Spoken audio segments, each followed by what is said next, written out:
আর এবার আপনাদের দেখাবো চন্দ্রকোনার একটা খবর, যেখানে একটা বুথ, সেখানে 517 জন মোট ভোটার রয়েছে, কিন্তু গন্ডগোলটা অন্য জায়গায়। কোথায় বলুন?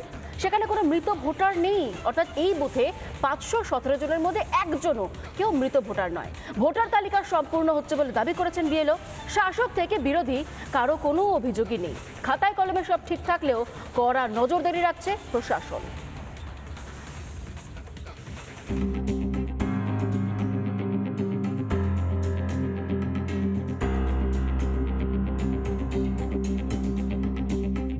ঘাটালের চন্দ্রকোনা, এখানকার 148 নম্বর বুথে কোনো মৃত ভোটার নেই। বিএলওর দাবি ভোটার তালিকা সম্পূর্ণ স্বচ্ছ।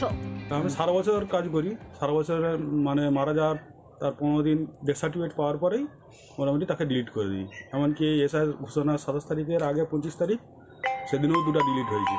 এই জন্য আমার বুথে কোনো ডেড ভোটার নেই। 4টা শিফটেড আছে। বুথে মোট ভোটারের সংখ্যা 517 জন।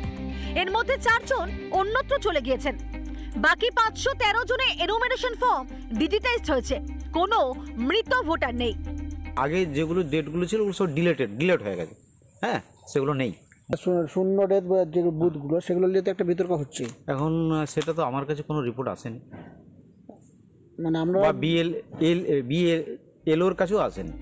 বিরোধীদের মধ্যেও ভোটার তালিকা নিয়ে কোনো অভিযোগ নেই। নেই তাই নেই বলছি, ওরা দেখেছি নেই। বিএলওর কাজ সম্পর্কে কি বলবেন? কাজ সঠিক করেছে? সঠিকভাবে হয়েছে কাজ, বিরোধীদের কোনো অভিযোগ নেই? না না না। মৃত ভোটার নেই, যেটুকু কাজ হয়েছে পারফেক্ট ভালোভাবে কাজ হয়েছে। বিএলও ভালো করে কাজ করেছে। যেটুকু যত ভোটার আছে ততই ভোটারের ফর্ম দেওয়া হয়েছে। যেখানে মৃত ভোটার নেই সেখানে আমি আর কি বলবো।